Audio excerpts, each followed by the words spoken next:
ఇవాళ ఇద్దరు నేతలను పోలీసులు విచారణకు పిలిచారు. దాదాపు 2 గంటల విచారణలో 30 ప్రశ్నలు అడిగినట్టుగా పోలీసులు తెలిపారు. అయితే దాదాపు అన్ని ప్రశ్నలు తమకు తెలియదు, గుర్తులేదు, మర్చిపోయామని మాత్రమే వారు సమాధానాలు చెప్పినట్టుగా పోలీసులు తెలిపారు.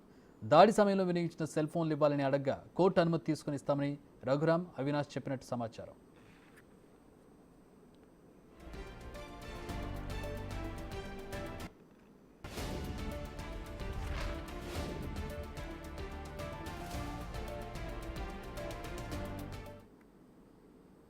రైట్, మా ప్రతినిధి సాయిశంకర్ జాయిన్ అవుతున్నారు. దీనికి సంబంధించి మరిన్ని వివరాలు తెలుసుకుందాం. సాయిశంకర్, ఇంట్రోగేషన్ ఎట్లా జరుగుతోంది, ఎట్లాంటి ఆన్సర్లు ఇస్తూ ఉన్నారు?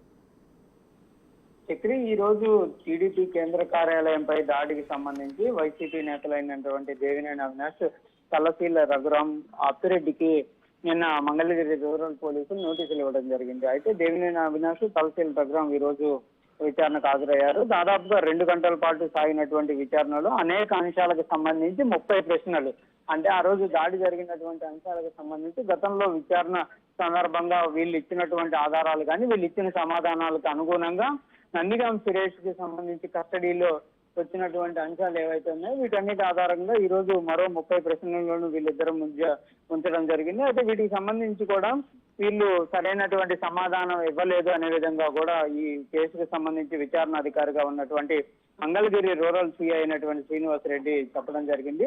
సుప్రీంకోర్టు ఆదేశాలు ఏవైతే ఉన్నాయో వీటి ఆధారంగానే ఈ రోజు కూడా విచారణ చేపట్టామనే విధంగా ఆయన చెప్పారు. అయితే మొత్తంగా మాత్రం ఈ కేసుకు సంబంధించినటువంటి అంశంలో కీలక ఆధారాలైనటువంటి సెల్ ఫోన్లకు సంబంధించినటువంటి అంశంలో మరోసారి పోలీసులకి ఇవ్వాలి అనే విధంగా కూడా పోలీసులు కోరినప్పటికీ కూడా నేతలు సరైనటువంటి ఆన్సర్ చేయకపోవడంతో పాటు తాము అసలు ఫోన్లనే యూజ్ చేయట్లేదు అనే విధంగా చెప్పారనే విధంగా కూడా పోలీసులు చెప్తున్నటువంటి పరిస్థితి ఉంది. అయితే సుప్రీంకోర్టు కనుక కంపల్సరీగా ఇవ్వాలనే విధంగా చెప్తే మాత్రం హ్యాండ్ ఓవర్ చేస్తామనే విధంగా చెప్పారు. మొత్తంగా మాత్రం ఫోన్ల ఆధారంగా, అంటే ఫోన్లు ఆ రోజు యూజ్ చేసినటువంటి సిగ్నల్ ట్రేసింగ్ ఆధారంగానే వీళ్ళిద్దరికి సంబంధించినటువంటి ఆధారాలను పోలీసులు అయితే సేకరిస్తున్నారు. దాంతో పాటు కాల్ డేటా ఏదైతే ఉందో కీలకంగా ఈ కేసుకు సంబంధించినటువంటి అంశంలో ఉండడం జరిగింది. ఒకవేళ కనుక ఈ కేసుకు సంబంధించి నిందితులుగా ఉన్నటువంటి ముద్దాయిలు ఎవరైతే ఉన్నారో వీళ్ళందరికీ సంబంధించి ఫోన్లు కనుక పోలీసులకు వస్తే కీలకమైనటువంటి ఆధారాలు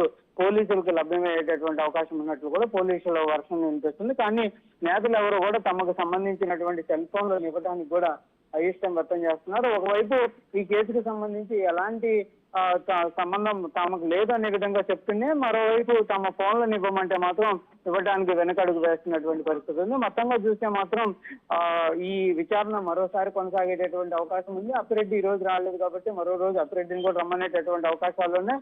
మొత్తంగా మాత్రం ఈ కేసుకు సంబంధించి వీళ్ళు ఇచ్చేటటువంటి ఆధారంగా మరికొంతమందిని అరెస్ట్ చేసేటటువంటి అవకాశాలు ఉన్నాయి.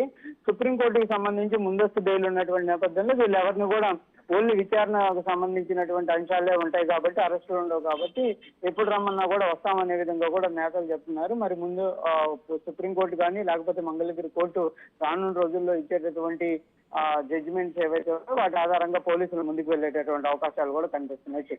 All right, thanks for the update Saishankar.